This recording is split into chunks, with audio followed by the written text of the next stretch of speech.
और अब आपको सीधे लिए चलते हैं यूपी के लखनऊ, जहां पर सीएम योगी आदित्यनाथ संबोधित कर रहे हैं। तब भी सुनाएंगे। कांग्रेस की सरकार और पंडित जवाहरलाल नेहरू उस मार्ग में बाधक बने। उन्होंने तब भी लिखा था कि इस आयोजन में नई भागीदार बनना चाहिए। यानी हिंदुओं की आस्था पर किस हद तक प्रहार हो रहा था, सनातन की आस्था पर किस हद तक प्रहार हो रहा था। इन्होंने कहा था उस समय भी किया, धर्मनिरपेक्षता की भावनाओं के विपरीत होगा सोमनाथ मंदिर के पुनरुद्धार कार्यक्रम में जाना।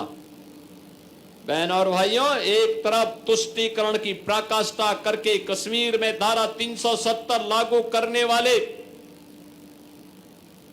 कांग्रेस की पहली सरकार भारत में आतंकवाद की नींव को बो रही थी, और वहीं दूसरी ओर जब सोमनाथ मंदिर के पुनरुद्धार कार्यक्रम को लेकर के लौह पुरुष सरदार वल्लभ भाई पटेल के संकल्पों को आगे बढ़ाने के साथ तत्कालीन आयोजन समिति ने देश के प्रथम राष्ट्रपति को लाने और आमंत्रण देकर के इस कार्यक्रम को आगे बढ़ाने का कार्यक्रम अपने हाथों में लिया, तो कांग्रेस की वही सरकार इसमें विरोध कर दी।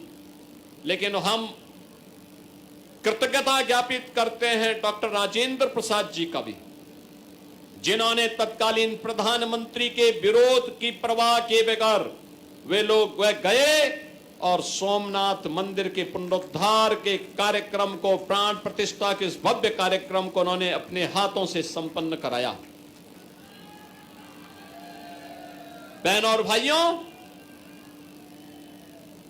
जो कार्य आजाद भारत में लौह पुरुष सरदार वल्लभ भाई पटेल और डॉक्टर राजेंद्र प्रसाद जी ने आगे बढ़ाया था, इस देश के अंदर प्रधानमंत्री के रूप में मोदी जी का आगमन भारत के स्वाभिमान को, भारत के इस गौरव को, सनातन आस्था के इस गौरव को आगे बढ़ाने का ही उसी अभियान का कार्यक्रम है जो आज हम देख रहे हैं।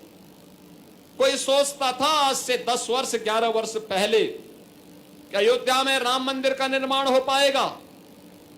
आज हर भारतवासी, देश ही नहीं दुनिया में, भारत के अंदर कहीं भी आप जाइए, पूर्वोत्तर के भारत में जाइए, पश्चिमी भारत में जाइए, उत्तर भारत में आप कहीं भी जाइए, दक्षिण भारत में कहीं भी जाइए, और दुनिया के अंदर किसी भी देश में आप जाइए, जहां कहीं भी जाएंगे हर ओर एक आवाज उठेगी, और आवाज उठती है जय श्री राम का।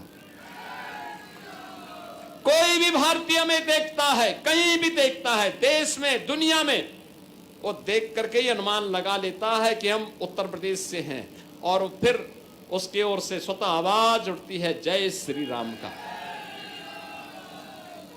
जब बातचीत होती है तो प्रफुल्लित होता है कि हम अयोध्या नहीं जा पाए, जाने की इच्छा है, लेकिन अच्छा लगा जब अयोध्या में राम मंदिर का निर्माण हुआ। आज अयोध्या में भव्य राम मंदिर का निर्माण हुआ है। क्या